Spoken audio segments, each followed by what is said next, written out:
께서 좌장을 맡아주시겠습니다. 네, 안녕하십니까. 서울대학 영상의학과의 장기현입니다. 먼저 이렇게 영예로운 정년퇴임을 맞이하시는, 특히 청년같이 건강한 모습으로 정년퇴임을 맞이하시는 한대희 교수님께 진정한 축하의 말씀을 드리고, 오늘 이런 좋은 심포지움에 초대해 주신 김동규 주임 교수님께 감사를 드리면서 개인적으로 큰 영광으로 생각합니다. 너무나 여러분들 다 아시다시피 뉴로 인터벤션, 소위 엔도바스쿨라 트리트먼트는 지난 20년 동안 새로운 아이디어 또 새로운 장비, 기구 또 테크닉이 크게 발전을 해서 지금 뉴로바스쿨라 디지지 아주 빼놓을 수 없는 중요한 치료 방법의 하나로 정착이 이미 됐습니다. 저희 서울대학교 병원에서 지난 과거의 그 뉴로 인터벤션의 발전 사항을, 과거를 한번 돌아보고 현재를 살펴보고 앞으로의 발전 전망을 살펴보는 한문희 교수의 강의를 듣겠습니다. 간략히 한문희 교수의 시간을 뺏지 않는 이유서 아주 짧게 이력을 말씀드리면은 78년에 서울대학을 졸업하시고 인터레지던트 마치고 군대 갔다 오셔서 87년부터 서울대학의 패컬티로 역봉직을 해오셨고, 90년부터 1년간 미국 UCLA에서 페르난도 비뉴엘라 밑에서 뉴로 인터벤션에 대한 연수를 갔다 온 뒤에 또 단기 연수를 MGH에 갔다 오시고, 또 최인섭 교수하고도 많은 콜래보레이션을 하고 있고 99년대 풀 프로페서가 됐습니다. 현재는 프로페서 오브 레디올로지 앤드 뉴로서저리, 서울대학병원도 이제 외국처럼 몇몇 분은 소위 듀얼 어포인트먼트를 해서 한 과의 교수가 아니라 방사선과 신경외과의 교수를 겸하고 있는 그런 몇 분 안 되는 그런 듀얼 어포인트먼트를 갖고 계시는 한문희 교수입니다.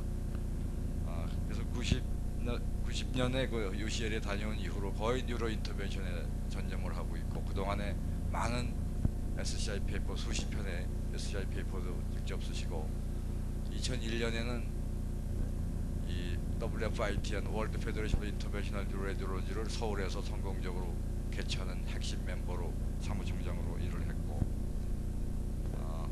또 최근까지 방사선과 전문의분이 아니라 신경외과 전문의 후학을 양성해서 이런 교육과 연구에도 크게 지금 업적을 남기고 있습니다. 지난 10년 이상 뉴로 인터벤션에 전념하고 있습니다. 그러면 뉴로 인터벤션 인 SNUH, Past, Present and Future에 대해서 강의 부탁드리겠습니다. 부탁합니다. 감사합니다. 안녕하십니까 여러분. 한대희 교수님 퇴임을 축하드리고요. 아주 이 대한민국 신경외과의 모든 거장들이 앉아 계시는 자리에서 굉장히 영광스럽게 지난 서울대학 뉴로 인터벤션을 돌아보고 앞으로 계획하는 그런 프레젠테이션을 하게 돼서 굉장히 당황스럽기도 하지만 무척 제게도 영광스럽고 좋은 기회로 생각을 하고 있습니다.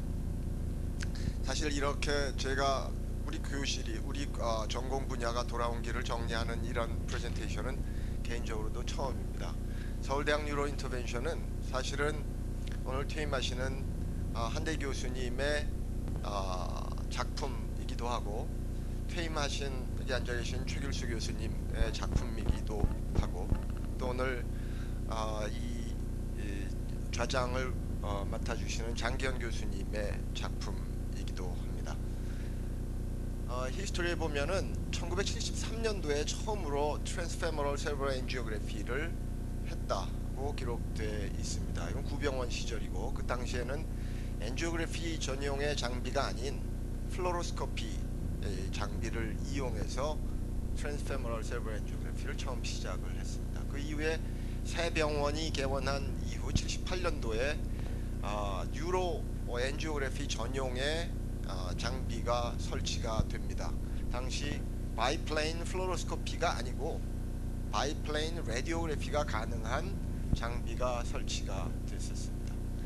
그리고 1982년에 서울대학병원과 중해 의료기 공동으로 DSA가 개발이 돼서 그 장비에 애드온 타입으로 설치가 됐고 256 by 256 아주 프리미티브한 DSA입니다. 이 시기에는 이렇게 파란 글씨로 있는 것처럼 뭔가 기계가 설치가 되고 초록색 글씨로 되어 있는 것처럼 뭔가 처음으로 뭔가 시도를 한 이런 시기입니다. 이 그림이 그 당시에 설치됐던 홈메이드 DSA 시스템입니다. 그 DSA로 찍은 IVDSA 사진입니다. 동맥에다가 조영제를 준 게 아니고 IBP를 하듯이 정맥에다가 조영제를 주고 정맥을 통해서 볼루스 서큘레이션 하던 그 조영제가 아티리얼 페이스에 있을 때 사진을 찍어서 여기 보면 양쪽 캐로티드 아테리가 다 한꺼번에 나타나는 이런 IVDSA. 그래도 IV로 조영제를 주고도 이게 캐로티드 아테리고 캐로티드 사이폰이라는 걸 알아볼 수 있을 정도의 그림은 얻을 수 있었습니다. 지금 뭐 이런 그림을 쓸 수는 없는 거겠죠. 83년도에 장견쌤이 미국 연수에서 돌아오시고 나서 뉴로 인터벤션을 시작을 하셨습니다. 그 당시는 파티클 엠볼리제이션을 브레인이나 헤드앤넥 튜머 혹은 바스큘러 말포메이션에서 하셨고 1984년에 최초로 트라우마틱 CC 피스툴라에서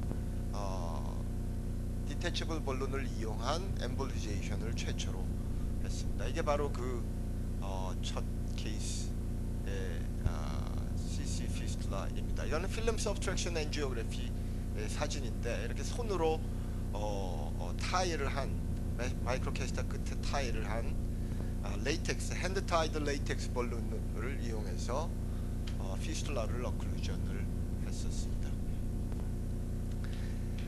그 이후에 86년도에 서울대학교 소아병원이 개원하면서 소아병원에 5테이블 by 5테이블 매트릭스를 가진 DSA 장비가 처음으로 설치가 됐습니다. 그 이후에 90년대 초에 AVM 엠볼리제이션은 주로 이 장비를 이용해서 하게 됩니다. 1988년도에 마이크로캐스터를 사용을 하기 시작했고 1991년부터 글루 리피오돌 믹스처를 이용한 세르브럴 AVM 엠볼리제이션을 시작을 합니다.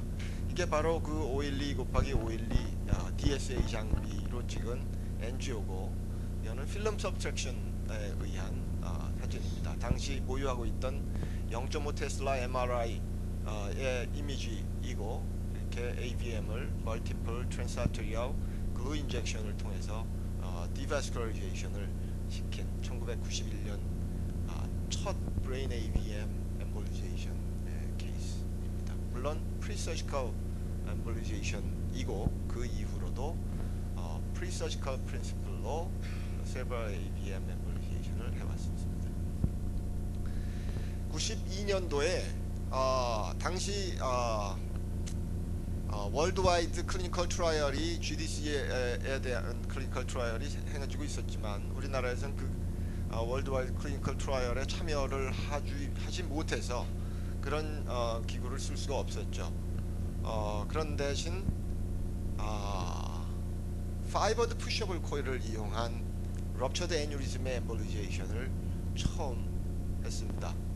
물론 이 애뉴리즘 엠볼리제이션에 적합한 디바이스는 절대 아니지만 굉장히 뻣뻣하고 굉장히 터프하고 그리고 원웨이로 푸시만 하고 리트리브 하지 못하는 그런 코일을 92년도에 이 70대의 피컴 애뉴리즘 환자에서 럽처드 환자 애뉴리즘에서 푸셔블 코일을 이 안에 4개 차곡차곡 넣어서 엠볼리제이션을 시도했던 최길 선생님 환자셨습니다. 이 병원 인근에 사는 노인이었는데 뭐 이 이후에 지금 생각하면 어이없는 프로시디어일 수도 있지만 이 이후에 환자는 사실은 리블리딩은 없이 5, 6년 더 생존을 하셨습니다. 이 93년도에 유로 전용의 DSA가 본원에 설치가 됐습니다. 참 큰 역할을 했던 기계이죠. 그 이후로 푸셔블 파이버드 푸셔블 코일은 굉장히 뻣뻣하기 때문에 조금 더 안전하게 텅스텐 푸셔블 코일, 좀 더 부드러운 텅스텐 푸셔블 코일을 애뉴리즘에 사용하기 시작했고 1995년에는 텅스텐으로 만든 디태처블 코일을 사용을 해서 애뉴리즘을 치료했습니다. 이렇게 베슬라탑 애뉴리즘이 있었고 여러 개의 텅스텐 디태처블 코일을 비로소 애뉴리즘 안에 코일을 패킹한다는 개념을 사용하기 시작했습니다. 이건 메케니컬 디태처블 코일이고 이 이후로 몇 년에 걸쳐서 텅스텐 코일이 체내에서 코로전이 일어나고 흡수가 되고 그래서 결국 애뉴리즘의 바이올로지에 나쁜 영향을 미친다는 게 밝혀져서 그 이후 몇 년 후에 필드에서 사라진 코일입니다. 드디어 95년 말에 플래티넘 디태처블 코일인 GDC가 FDA 어프로브가 되고 96년 초에 공식적으로 우리나라에 수입을 할 수 있게 돼서 90년 3월에 서울대학병원에서 한국인 의사들을 위한 GDC 트레이닝 코스를 열면서 첫 케이스의 애뉴리즘 엠볼리제이션을 하게 됩니다. 당시 미국에 있던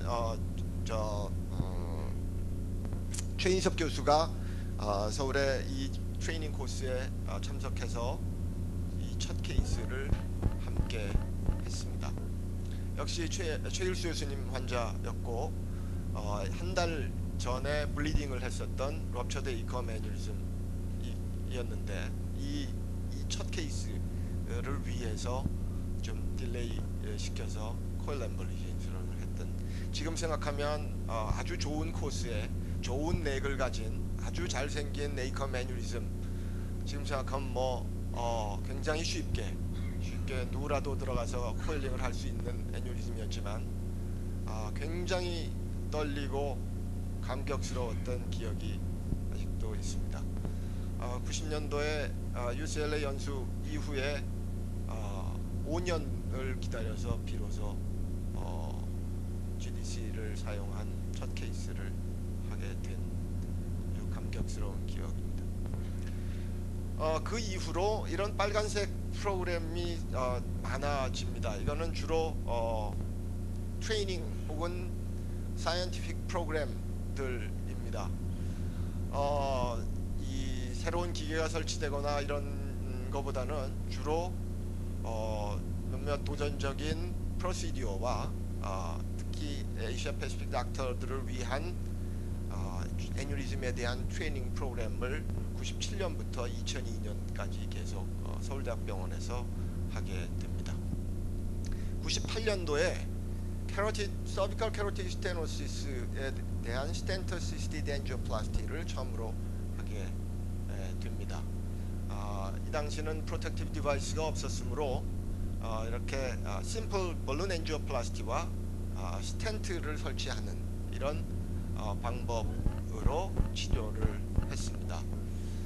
그래서 이 플레이크 인저리에 의해서 디지털 엠볼리제이션이 굉장히 우려됐고 그것 때문에 굉장히 했던 기억들이 많습니다.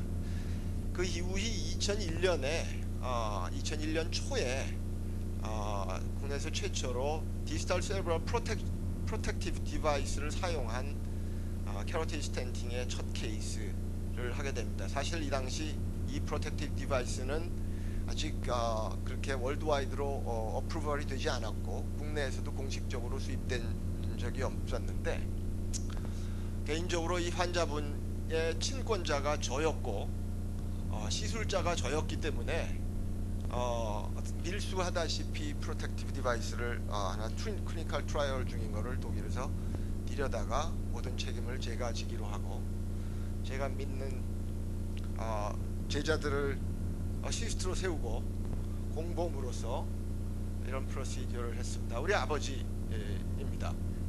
그런 캐로티드 스테노시스가 있었고 이런 볼륨 디지털 프로텍션을 하고 무사히 스텐팅을 했습니다. 그 이후에 저런 프로텍티브 디바이스가 공식적으로 수입되게 됐고 그 다음 해부터 이 디바이스를 맘 놓고 쓰게 됐습니다. 그 2001년 후반부에 인트라크레니얼 아테리에 스텐트 시스티드 엔지오플라스티를 했습니다. 그래도 뭐 인트라크레니얼 라지 아테리에 스텐트 시스티드 엔지오플라스티를 했었고, 지금도 상황은 비슷하지만 코로나리 아테리의 치료에 쓰이는 스텐트를 사용을 했습니다.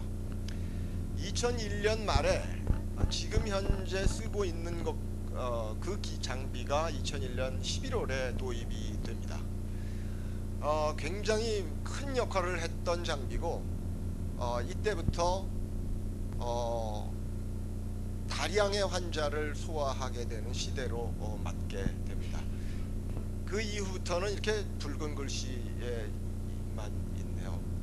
이 기계는 지금도 사용하고 있습니다. 지금도 아주 최고의 퀄리티를 유지하고 최고의 3D, 최고의 DSA 퀄리티를 유지하고 있는 기계입니다. 7년 동안 쓰고 있지만 서서히 에이징이 되는 거를 느끼기는 하지만 뭐 아직도 굉장히 만족스러운, 굉장히 많은 환자를 소화하고 있고 했던 기계입니다.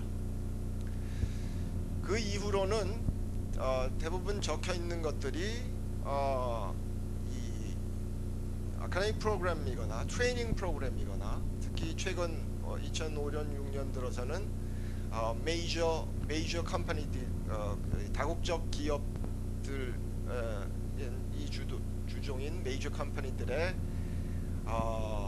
서울대학병원과의 어그리먼트에 의해서 컨설테이션이나 트레이닝 센터를 운영하거나 이런 것들을 계속 하고 있고, 올해 2008년도에 두 회사의 컨설테이션 센터로 되어 있습니다. 자, 이게 저희가 돌아온 그 연대기입니다. 그럼 우리가 그동안에 얼마나 만큼의 볼륨을 해오고 있었는가. 2000년에서부터만 정리하면 워낙 격차가 있기 때문에 그 전하고는 보면은 1년에 약 1,500건의 다이그노스틱 뉴로엔지오그래피나 뉴로인터벤셔널 프로시디어를 포함해서 약 1,500건 정도의 건수를 소화하고, 그 중에 470건 정도의 인터벤셔널 프로시디어를 합니다. 그래서 인터벤셔널 프로시디어가 2000년에는 23%였다가 2007년 작년에는 33%의 인터벤셔널 프로시디어를 해서, 이런 인터벤셔널 프로시디어가 차지하고 있는 퍼센티지는 점점 증가하고 있습니다. 그 진료의 대부분이 특히 최근 들어서 애뉴리즘 엠볼리제이션이 차지합니다. 애뉴리즘 엠볼리제이션은 95년도부터 이렇게 아주 미미한 숫자로 있다가 매해 지나면서 2007년도에는 230여 케이스 환자에서 266 애뉴리즘을 작년에 엠볼리제이션을 했습니다. 굉장히 급한 커브로, 특히 2000년을 기점으로 2001년부터 아주 급격하게 아주 스티픈 슬로프로 증가하고 있습니다. 맨파워는 어땠는가?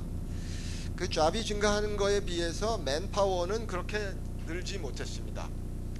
물론 그 1999년도에 펠로우가 있긴 있었지만 당시 뉴로인터벤션 풀타임 펠로우 TO가 없었던 시절이었고, 2002년에 비로소 뉴로인터벤션의 펠로우 TO가 생겨서 한 명씩이 들어오게 됐습니다.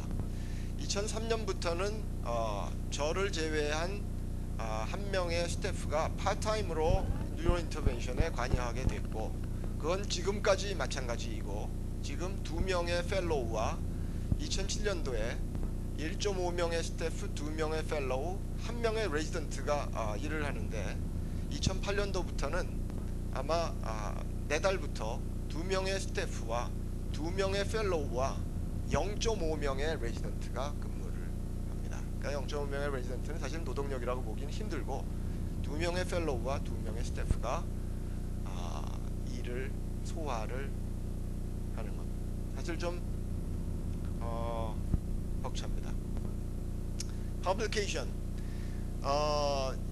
서울대학병원 레디올러지는 사실 퍼블리케이션에 관한 한 아주 독보적인 위치에 있습니다. 굉장히 빨리 많이, 그리고 최근 들어선 뭐 타의 추종을 불허할 정도의 퍼블리케이션의 수준과 어마운트를 보여주는데, 인터벤셔널 뉴로레디올러지에 관한 한 조금 좀 다른 거였습니다. 왜냐하면 워낙 선진 병원들하고의 격차가 심한 사이에 가운데 출발을 했었기 때문에 따라가는데 급급했던 거죠. 뉴로 인터벤션의 첫 페이퍼는 제가 아는 한 1987년도에 대한신경외과 학회지에 장전 쌤께서 이런 트라우마틱 시스 피스툴라에 대한 페이퍼를 쓰면서 시작이 됐던 걸로 봅니다.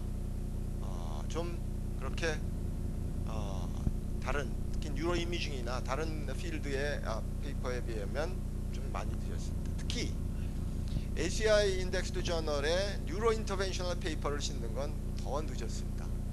1994년 3월 달에 가서야 비로소 서울대학병원의 첫 뉴로 인터벤셔널 스터디가 페이퍼에 실렸고, 공교롭게 같은 해 같은 달에 두 개의 페이퍼가, 하나는 ICA 수유대니리즘에 의한 페이털 에피스탁시스의 치료, 그리고 하나는 세레브럴 AVM의 펑셔널 이밸리에이션, 프리서지컬 엠보의 펑셔널 이밸리에이션, 이 두 개의 페이퍼가 같이 1994년도에 실리게 됩니다.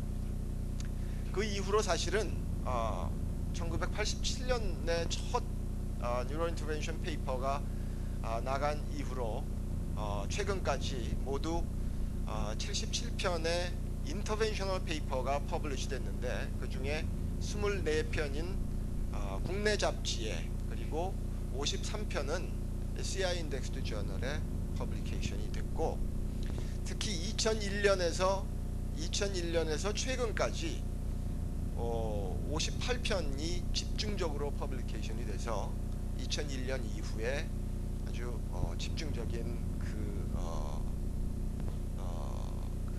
저술과 발표 액티비티를 보입니다. 자, 퓨처 디렉션. 앞으로는 어때? 이때까지가 과거와 현재입니다. 근데 참 앞으로는 어떨 것이냐, 이걸 준비하면서 굉장히 난감했습니다.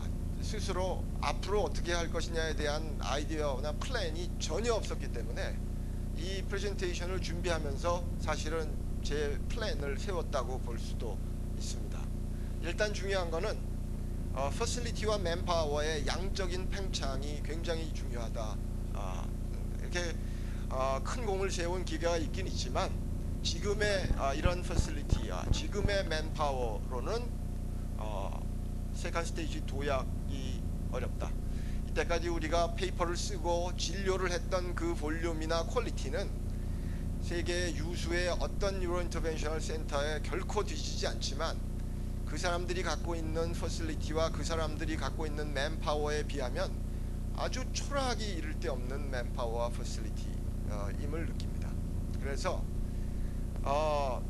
일단 하이엔드의 장비를 추가 도입하고 뉴로 엔도베스쿨라 테라피를 서비스를 위한 복수의 서비스 유니트를 만들 계획입니다. 2년 내에. 그래서 그 사람들 유수의 센터에 전혀 뒤지지 않고 오히려 그보다 능가하는 퀄리티 오브 케어와 퀄리티 오브 리서치를 할 계획입니다. 또 하나, 이런 맨파워를 확보하고 퍼실리티를 확보하고 팽창시키고 해서 결국 앞으로 우리가 해야 될 일은 결국 이런 걸 만들어내는 걸 겁니다. 서울대 INR에 의한 디바이스, 우리가 만들어낸 우리만의 디바이스, 우리가 최초로 고안해낸 이런 우리만의 풋프린트를 만들어서 우리만의 스텐트를 만들고 우리만의 쉐입에 의한 우리만의 코일들을 개발해내는 과제들이 있습니다. 그래서 SNUH INR에 의한 새로운 치료 방법, 새로운 프로시디어가 나타날 것이고, SNUH INR에 의한 새로운 개념의 치료, 새로운 definition의 진단 클래시피케이션을 만들어내는 게 우리 앞으로 뭐 허황된 꿈일지를 모르겠으나 현재 제가 정리해서 갖고 있었던 우리 앞으로 future direction입니다. 감사합니다. 네, 올해 주어진 시간도 다 쓰시고 짧게 정리 요약을 해주셨습니다. 전체적인 시간이 조금 지연됐기 때문에 혹시 한 분의 질문 내지는 코멘트를 받겠습니다. 네, 없으십니까? 그럼 없으시면은 이번 세션 이걸로 마치겠습니다. 감사합니다.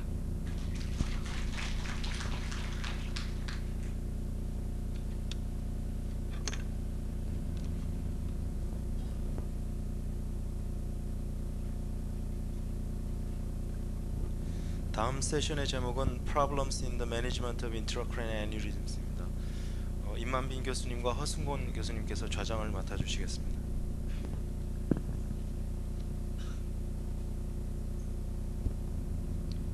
먼저 우리 한대희 교수님의 영광스러운 정년 퇴임을 축하드립니다. 그리고 이런 영광된 자리에서 제가 좌장을 맡게 돼서 대단히 영광스럽게 생각합니다. 이번 섹션은 세 분의 연자와 패널 디스커션이 있는데 아마 연자 순서가 하나 바뀔 것 같습니다. 우리 신영산 쌤이 제일 마지막에 했는데 신영산 쌤이 무슨 일이 있어서 그래서 김재 쌤이 마지막에 하고 신영산 쌤이 앞에 하시고 패널 디스커션은 우리 김한교 쌤이 케이스를 가지고 오셔서 그 케이스 중심으로 해서 아마 패널 디스커션이 될 것 같습니다. 앞에 두 연재는 제가 좌장을 하고 뒤에 연재는 저희 코체어맨이신 연세대학교 허승곤 교수님이 마지막 연재와 패널 디스커션에 좌장을 하시겠습니다.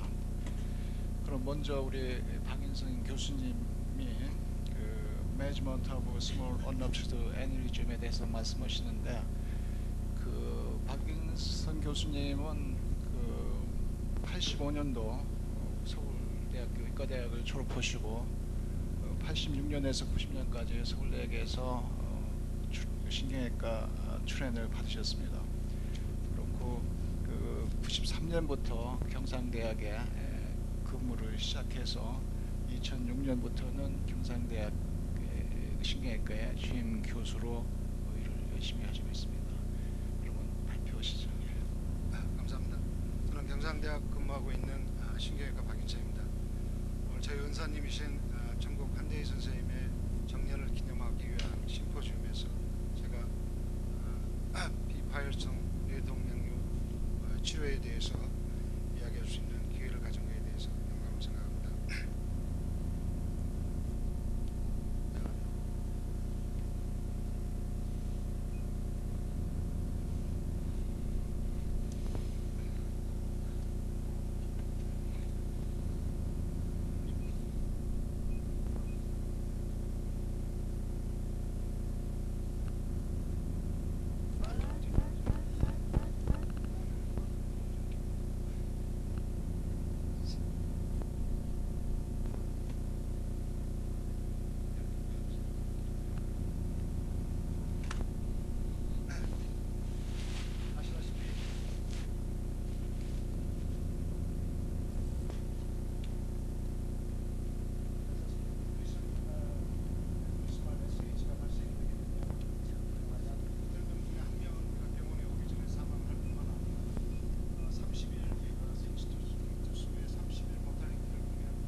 3,200례 정도에서 2006년도에는 약 3,700례 정도로 그 럽처드 케이스 숫자가 비교적 스테디 스테이트에 반해서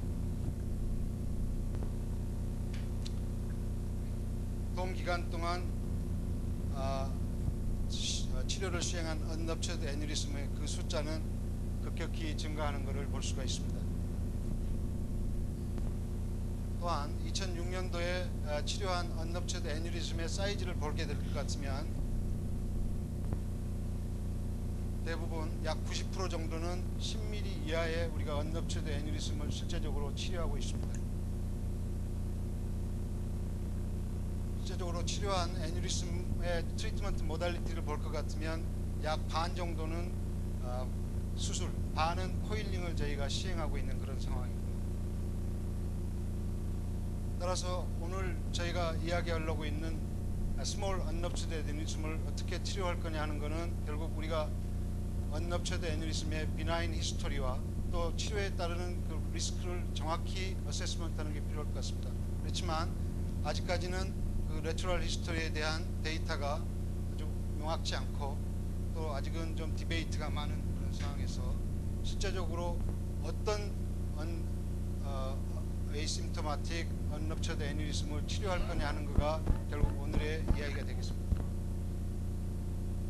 아시다시피 언럽처드 애뉴리즘의 레트럴 히스토리는 우리가 아탑시 스터디를 볼 것 같으면 population based 스터디에서 0.2에서 9.9%까지 발표를 하고 보통 4 내지 5% 정도의 프리발런스를 보고가 있습니다. 반면에 population based 애뉴리즘말 SH에 대한 인시던스를 보면 인구 10만 명당 annually 약 6에서 21명 정도의 보통 평균 한 10명 정도의 인시던스를 발표하고 있죠. 보통 retrospective published 데이터를 볼 것 같으면 1 내지 2.3% 정도의 annual rupture rate를 보고하고 있습니다. 대표적인 retrospective study 중에 핀란드의 주벨라 등은 2000년도에 약 1956년부터 78년까지 142명의 환자에서 181명의 언럽처드 애뉴리즘을 가지고 레트로스펙티브 스터디를 했습니다. 이 스터디는 당시 핀란드 이 인스티튜트에서는 언럽처드 애뉴리즘에 대한 치료를 전혀 하지 않았기 때문에 그런 바이어스는 제거가 된 상황입니다. 이 사람들은 그래서 애뉴얼 인시던스를 1.3% 정도를 보고를 했습니다. 그렇지만 그 142명 중에 대다수는 이전에 previous SH 히스토리가 있었던 환자고 truly asymptomatic incidental aneurysm은 5케이스였습니다. 스큐뮬러 레이트를 보면 10년, 20년, 30년째 약 10.5%, 23%, 30.3% 컨티뉴어스하게 이렇게 인크리스하는 걸 보이고 특히 애뉴리즘 사이즈가 2 내지 6mm인 경우에도 10년, 20년이 됐을 때는 상당히 럽처 레이트가 높은 것을 알 수 있습니다. 따라서 이 데이터는 우리가 언럽처드 애뉴리즘 특히 SH 히스토리가 있는 환자들 어떻게 애뉴리즘을 럽처를 프레딕션 하는 데 상당히 도움이 되는 데이터라고 보고요.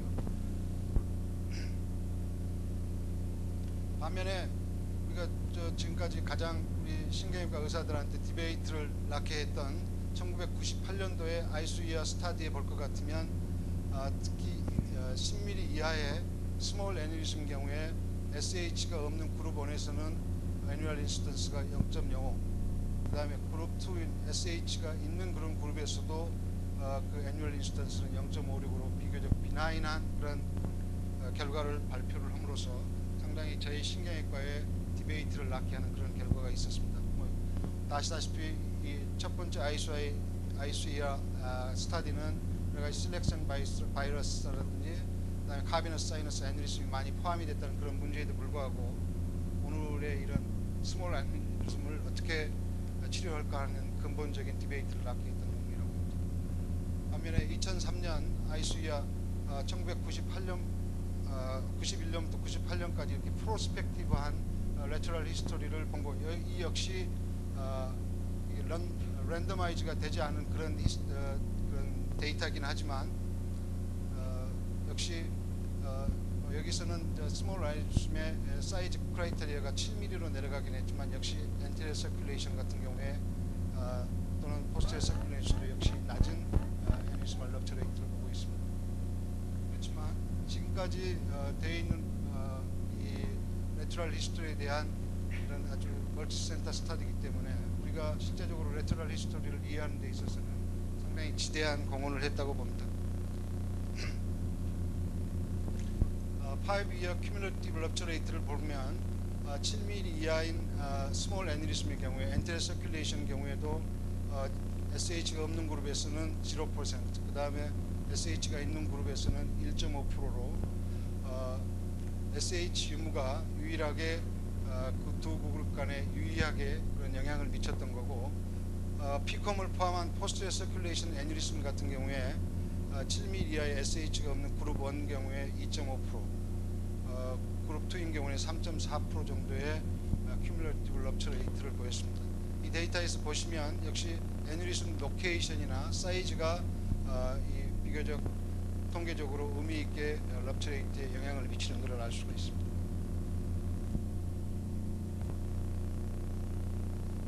결국 우리가 스몰 언럽처드 아이심토매틱 애니리즘, 특히 그 중에 SH 히스토리가 없는 애니리즘을 어떻게 할 거냐 하는 거가 이제 우리 신경외과 의사들한테 상당히 디베이트가 되고 있는 가장 큰 이유는, 실제적으로 지금까지 ICER에서 발표했던 그런 에피데미올로직 데이터에 비해서 우리가 실제적으로 임상적으로는 럽처드 애니리즘 케이스인 경우에 80% 이상은 대부분 10mm 이하의 애니리즘에서 SH가 발병이 되는 것을 확인할 수가 있는 점이 이런 디베이트를 낳게 되는 큰 점인데, 실제적으로 결국 블리딩을 하는 언럽처드 애니리즘의 사이즈가 보통 럽처드 애니리즘의 사이즈보다 좀 더 큰 걸로 되고 있습니다. 이러한 거에 대한 패솔로직 하이퍼세스에 대해서는 두 가지 정도가 우리가 이야기가 되고 있는데, 보통 애니리즘이 터지게 되면 애니리즘 사이즈가 적어지는 것 때문이다. 아니면 또 하나는 애니리즘이 일단 비교적 짧은 시간 내에 발생이 돼서 일부는 빨리 6개월 이내에 터지게 되고, 그렇지 않은 경우에는 애니리즘 도움이 다시 리인포스가 됨에 따라서 사이즈가 상당히 커지게 되는, 그래서 우리가 7mm 이하의 스몰 애니리즘 경우에도 하이 리스크 그룹과 로우 리스크 그룹으로 나눌 수 있다, 이렇게 제안을 하시는 분도 있습니다. 그래서 일단 애니리즘이 터지지 않게 되는 경우에는 비교적 스테이블 사이즈로 이렇게 애니리즘이 커지게 되고, 따라서 이런 거는 우리가 실제적으로 볼 때 럽처드든 언럽처드든 이 나이가 들어감에 따라서도 결국 애니리즘 사이즈가 더 커지는 건 아니다라는 거에 대해서는 어느 정도 설명이 될 수 있으라고 봅니다. 그렇지만 결국 우리가 어떤 사이즈에서 애니리즘이 터질 거냐 하는 것에 대해서는 아직까지도 답을 못 얻고 있는 상황이고요. 실제적으로 이런 답을 못 얻는 가장 큰 이유는 왜 아직까지도 애니리즘이 발생이 되는지, 어떤 식으로 자라는지, 아니면 왜 터지는 데에 대한 아직 답을 모르고 있다고 봅니다. 결국 우리가 언럽처드 애시심토매틱 애니리즘을 치료를 하기 위해서 가장 필요한 거는 어떤 사이즈, 즉 특정 사이즈에서 애니리즘 럽처의 프로바빌리티가 아니라 이 어떤 시기에 우리가 발견된 애니리즘이 앞으로 향후 그 퓨처 럽처의 프로바빌리티가 어떠냐겠지만, 실제적으로 어느 사이즈에서 애니리즘이 데인저를 쓸 거냐 하는 것에 대한 건 아직도 확실치 않다고 봅니다. 따라서 우리가 애니리즘의 스몰 언럽처드 애니리즘을 치료하는 데 있어서 여러 리스크 팩터를 고려하게 되는데요. 역시 에이지라든지, 그 다음에 previous SH history, 그 다음에 애니리즘 사이즈, 로케이션, 경우에 따라서는 숫자에 따라서는 에스펙트 레이쇼 같은 거를 고려를 하기도 합니다. 결국 우리가 치료를 여부를 결정하는 데 있어서는 결국 치료에 따르는 우리가 리스크를 고려를 하게 되는데요. 역시 지금까지 알려진 걸로는 수술을 하는 데 있어서 가장 중요한 아웃컴을 결정하는 리스크 팩터로는 환자의 에이지가 중요한 걸로 되어 있습니다.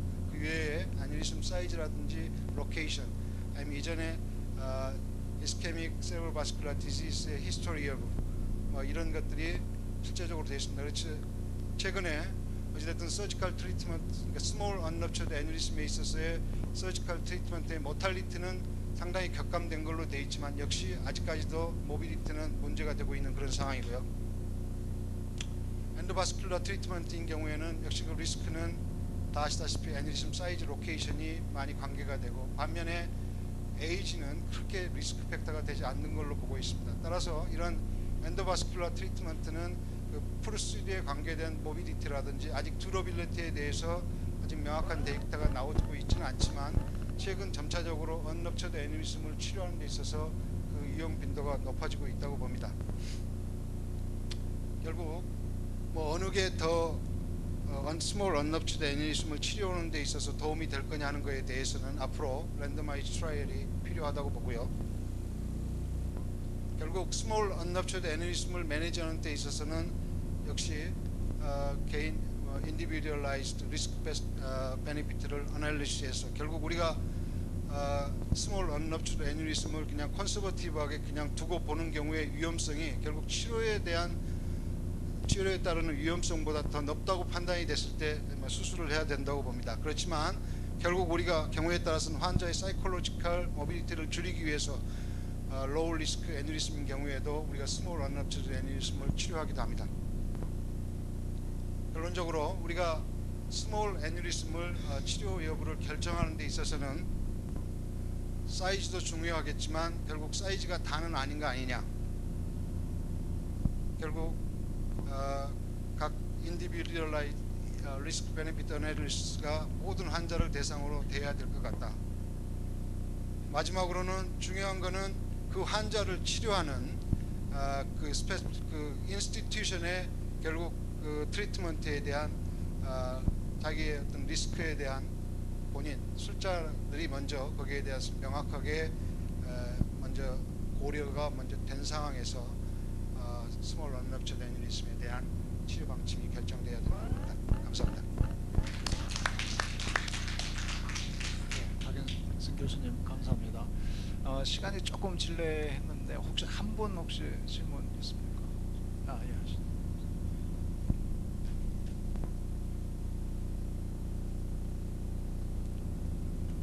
예, 춘천향대학병원의 김범준입니다. 그 교수님 강의 잘 들었고요. 제가 박인성 교수님 인용하신 금년 2월달에 뇌혈관외과학회에서 조사했던 그 조사 내용에 제가 프린시펄 인베스티게이터였기 때문에 한 가지만 질문이라고 코멘트를 말씀드리겠습니다. 지금 ISUIA가 98년도하고 2003년도에 두 번 퍼블리케이션 됐었는데 첫 번째는 사이즈에 관한 문제 처음에 10mm를 기준이고 두 번째 7mm를 했습니다. 근데 우리나라에서 순전 사이즈로만 조사해본 지금 말씀드렸듯이 5mm 이하가 60%고 10mm 이하면 90% 환자가 10mm 이하를 치료를 하고 있었습니다. 그래서 제가 느낌을 받는 것은 물론 그게 트리트먼트 환자만을 조사한 것이지만은 우리나라가 언럽처드 애니리즘에 대해서 트리트먼트가 상당히 어그레시브하지 않은가 이런 생각을 좀 했었습니다. 그러니까 물론 네이처 자체가 아직 확실하지 않기 때문에 말씀드리진 못하겠지만 조금이라기보다도 아무튼 좀 상당히 치료를 우리나라가 더 많이 하고 있구나 하는 그런 걸 받고요. 혹시 한 가지 질문드리고 싶은 것은 선생님이 지금 강의를 해주신 스몰 사이드의 애니리즘의 과연 데피니션을 어떻게 내리시는 것이 가장 좋은지.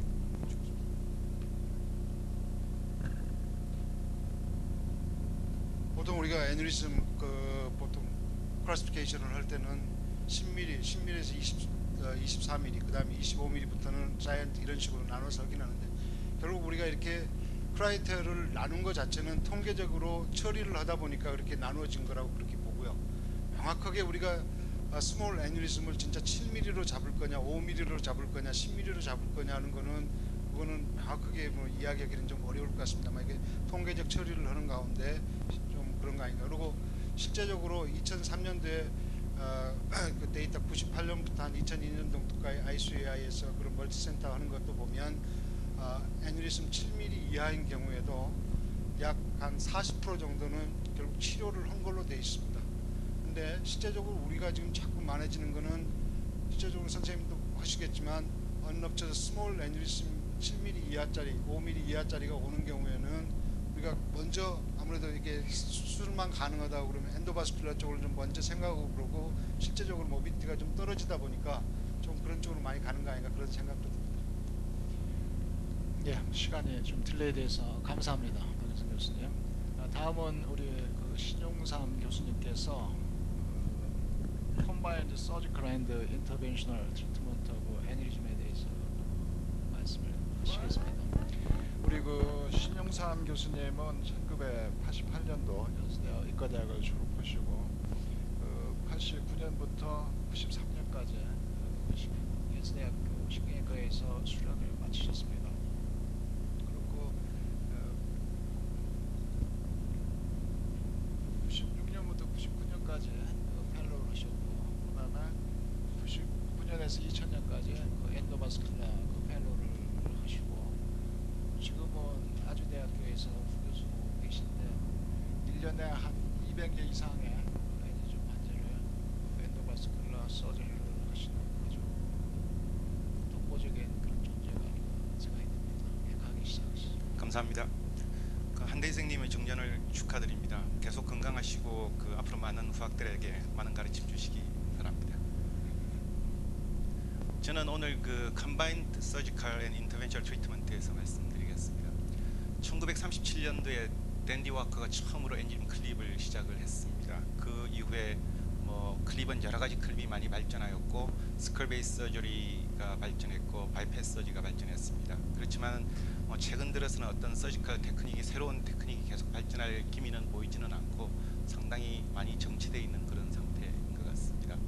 그거와 반대로 1990년도에 처음에 GDC가 처음 사용된 이후로 여러 가지 디프런트 쉐입의 코일이 많이 생겼고, 어떤 특수한 머티리얼이 애니메 필링을 위한 머티리얼이 개발되었습니다. 그리고 하이드로 코일이라고 애니메에 넣으면 거기서 부풀어서 애니메 필링을 증가시키는 그런 코일도 생겼습니다.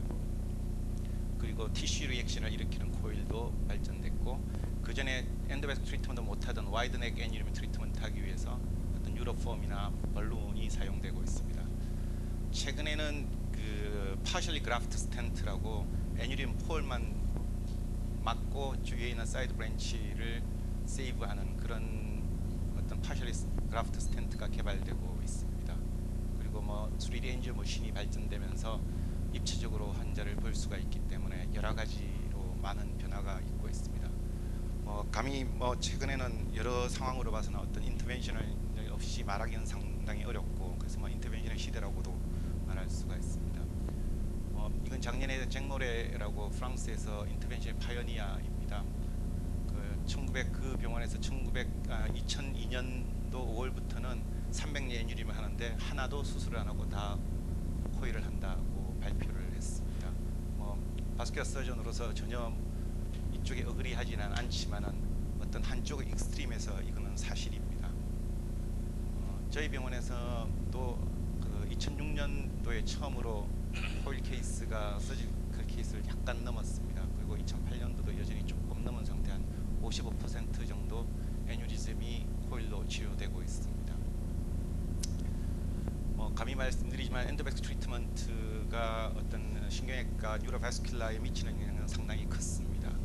이런 베질라 페네스트레이션에 생기는 라지 애뉴리즘, 서저리가 불가능한 것은 아니지만은 어떤 인터벤션이 상당히 좋은 결과를 얻을 수가 있습니다. 단지 이런 라지 애뉴리즘, 자이언트 애뉴리즘에서의 코일을 했을 때 롱텀 팔로업에 대해서는 상당히 우려가 되지만은 어떤 인스팅트 처음의 리절트는 상당히 좋습니다. 1년 팔로업, 2년까지 팔로업 됐던 환자입니다.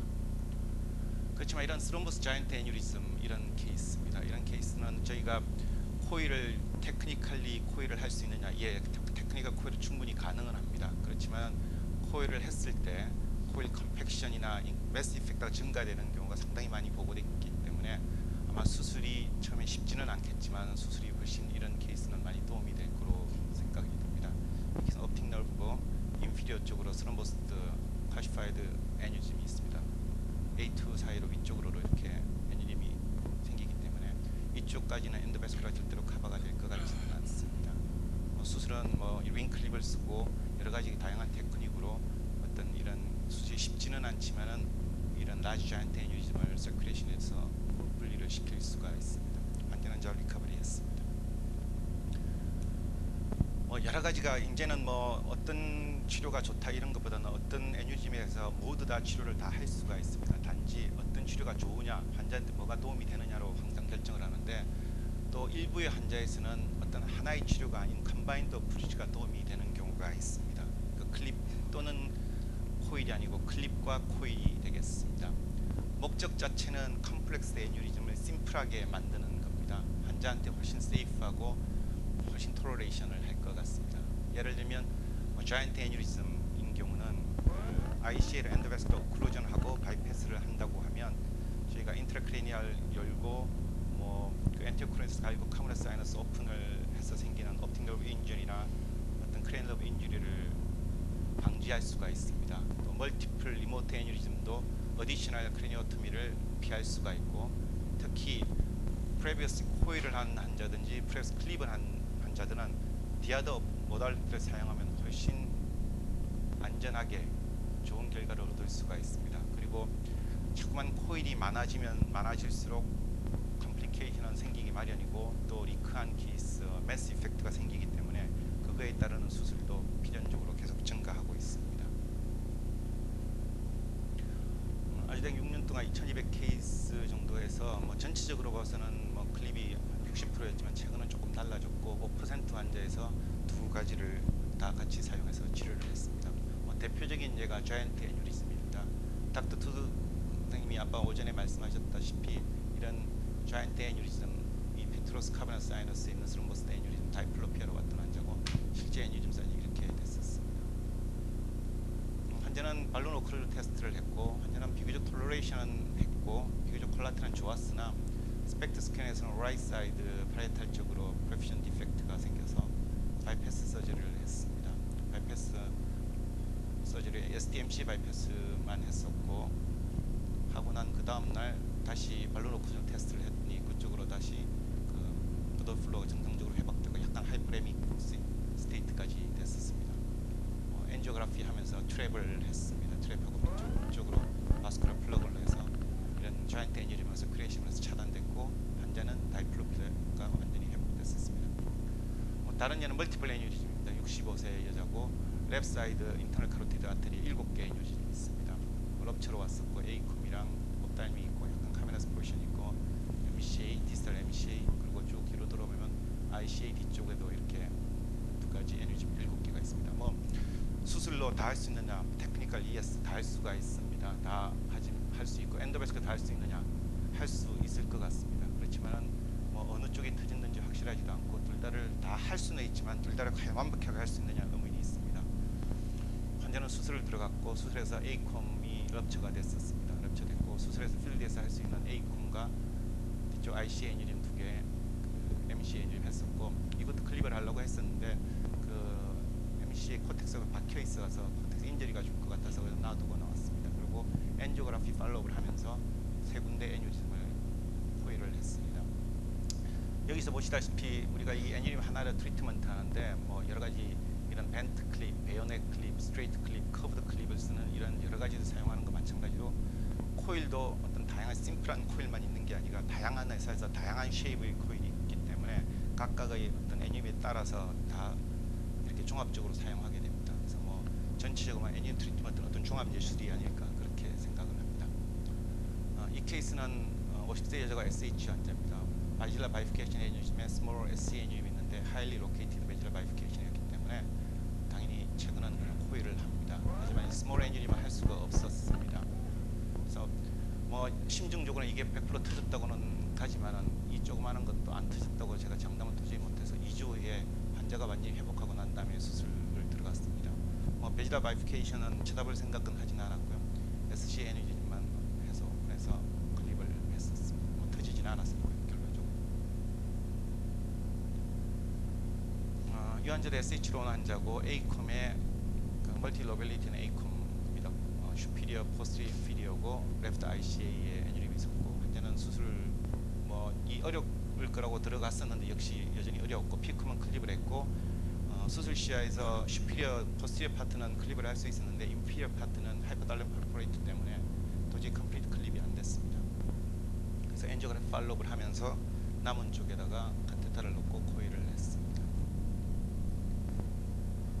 여전히 그 클립을 하고 나서 이 환자 10년 전에 클립을 했던 환자입니다. 그 당시에 포스트 벤저는 깨끗했었던 환자인데 10년 후에 이렇게 리커했던 케이스입니다.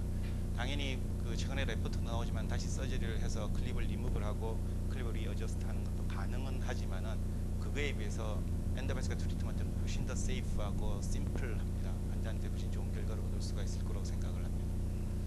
이게 요즘 최근에 가장 큰 문제가 되는 건데 이 환자는 48세 여자도 인시덴탈 파인딩으로 왔습니다. 타병원에서 이렇게 엔도베스컬 트리트먼트를 하고 비교적 잘 막았다고 생각이 듭니다.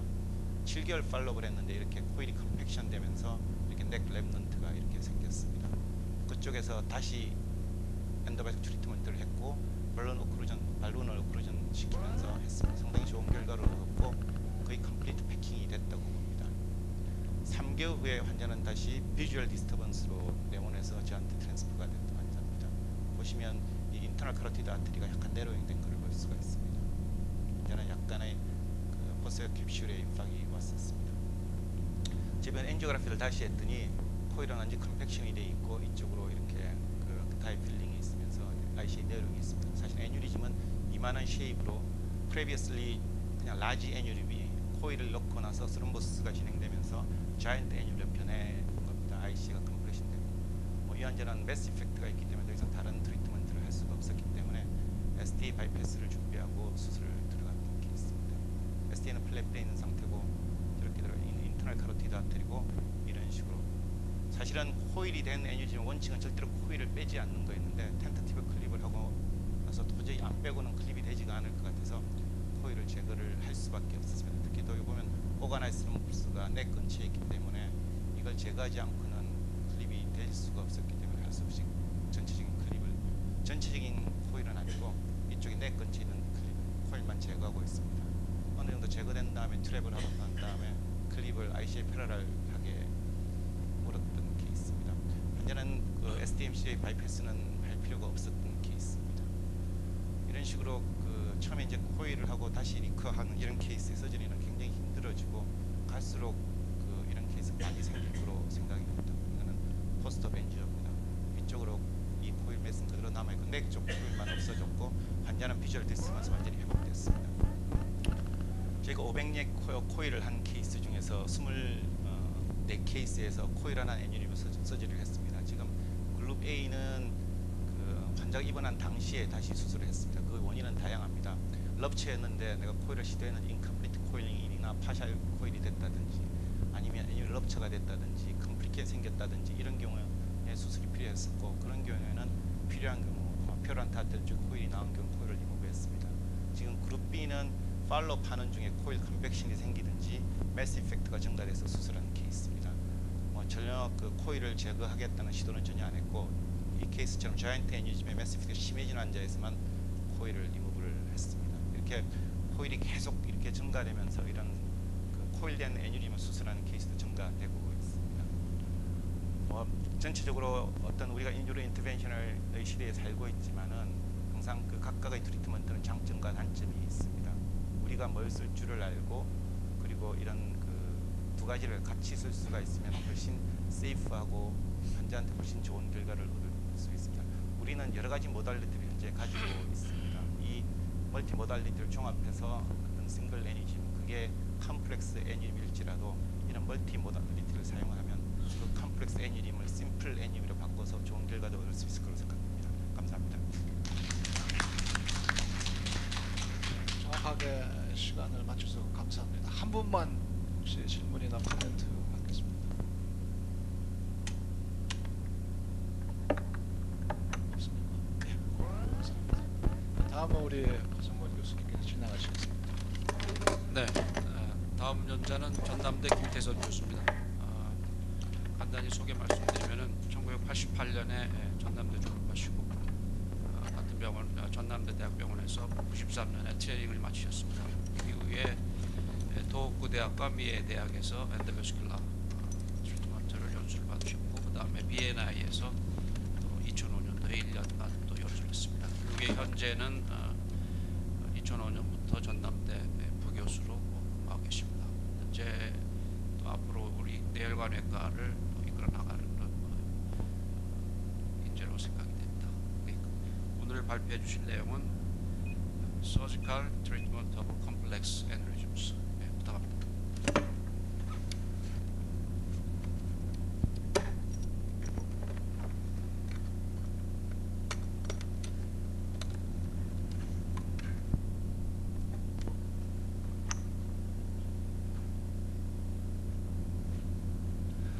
전남대 김태선입니다. 다시 한번 천곡 한대희 교수님의 영예로운 정년 퇴임을 축하드리면서 또 제가 이제 이런 영예로운 자리에 와서 이렇게 발표를 할 수 있다는 것에 대해서 영광으로 생각합니다.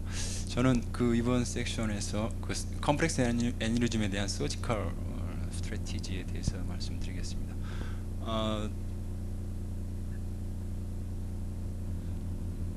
뭐 여러분도 다 아시다시피 그리고 전 연재에서 우리 닥터 투 선생님께서 말씀하셨던 이런 컴플렉스 애니리즘에 대한 것은 결국 자이언트 퓨지폼 애니리즘, 자이언트 퓨지폼 애니리즘이랄지 또는 애니리즘 자체가에서 칼시피케이션이나 스롬보시스가 있는 경우도 굉장히 어렵고, 그리고 트라우마틱, 다이섹팅, 인펙셔스 애니리즘, 또 때때로는 모야모야가 이렇게 동반된 애니리즘인 경우에 있어서 이걸 바이패스를 가져올 것인가 말 것인가.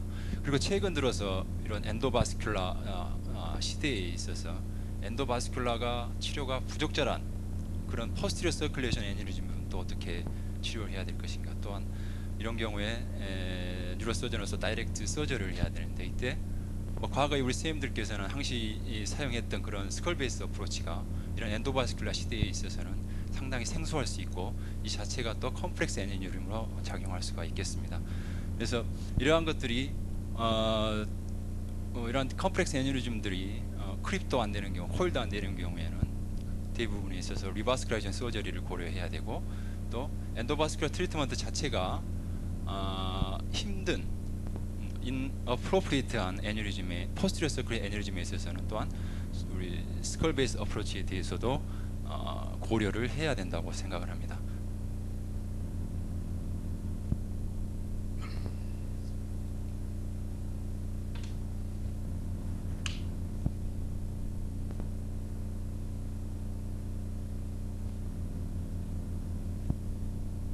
그래서 저는 이런 컴플렉스 애니리즘 21명, 22케이스의 리바스큘라이제이션을 시행을 했고, 또 최근 들어 어퍼베실라 트렁크 애니리즘을 가졌던 두 환자가 엔도바스큘라 트리트먼트 인어프로프리했던 경우에 있어서 다이렉트 서저리를 했어야 됐고, 이런 경우 스컬 베이스 어프로치를 시행해서 수술을 했습니다.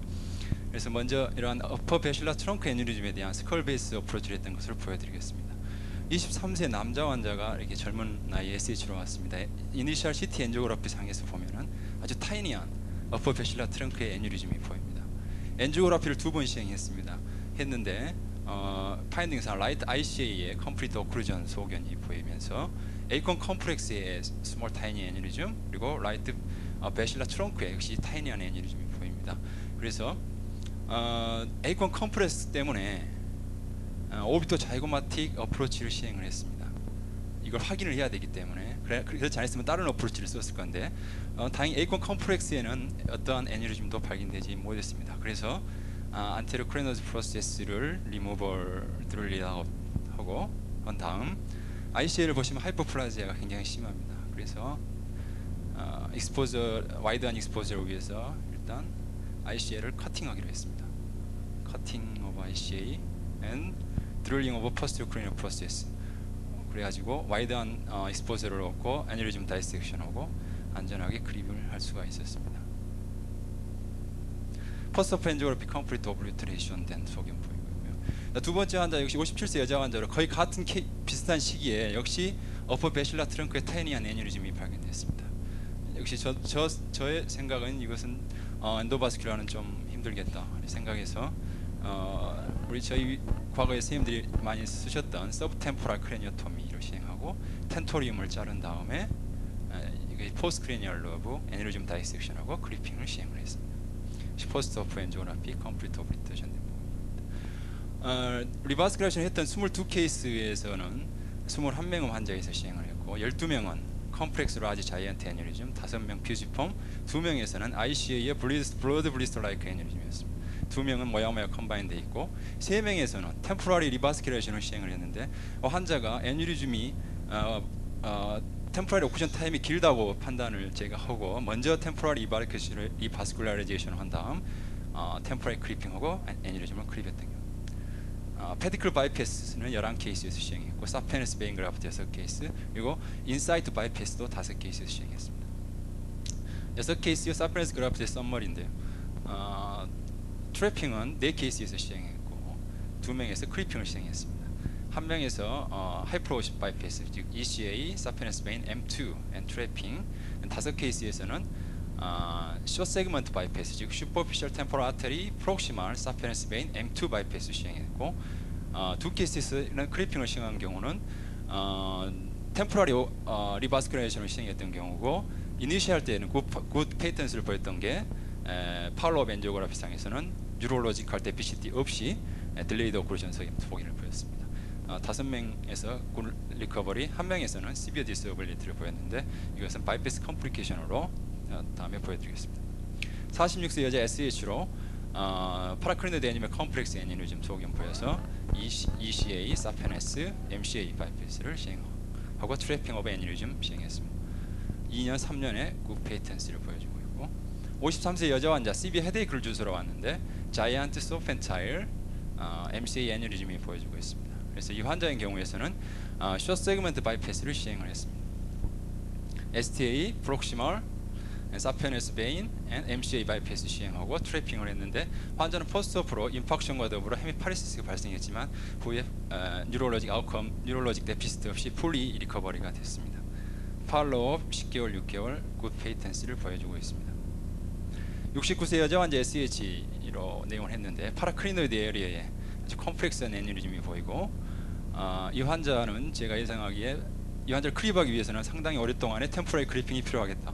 그래서 먼저 STA 프록시말과 사페너스를 베인을 엔드 투 엔드로 아나스모시스를 먼저 시행을 했습니다. 그런 다음 사페너스 M2를 방리해서 사페너스 베인과 엔드 투 사이드로 바이패스 시행한 다음에 이쪽에 템포러리 크립을 물더라도 블러드 플로우가 유지가 될 수 있도록 그래서 템포러리 크리핑하고 퍼머넌트 크리핑을 시행을 했습니다. 템포러리 크리핑 빼고 그랬더니 팔로우 1개월째 굿 페이턴스를 보였던 게 19개월째는 딜레이드 오클루전 된 소견 보이고 있었습니다. 환자는 물론 어떠한 문제가 없었던 경우였었고 아마 헤모다이나믹 이펙트로 스폰테니어스 오클루전 된 경우로 생각합니다. 11케이스에 페디클 바이패스를 했던 경우고 2케이스에서는 OA 파이카 아나스모스를 시행했고 나머지는 STA, MCA 바이패스를 시행했습니다.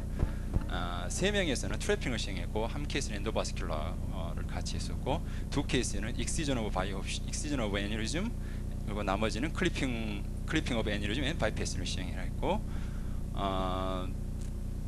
아웃컴은 다음 조금 이따 설명드리겠지만 프로시저 릴레이티드 바이패스 컴플리케이션 아웃컴은 시비어 디세이블된 소견은 환자는 없었습니다.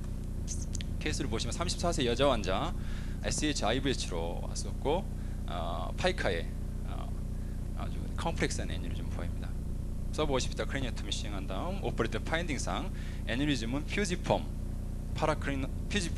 파이카 애니리즘이었습니다. 그래서 도저히 크립은 임파서블하다 생각해서 일단 옥시피탈 아터리를 끌어서 애니리즘의 디스탈 쪽을 커팅해서 엔드 투 엔드로 옥시피탈과 파이카 아나스토모시스를 시행을 했습니다.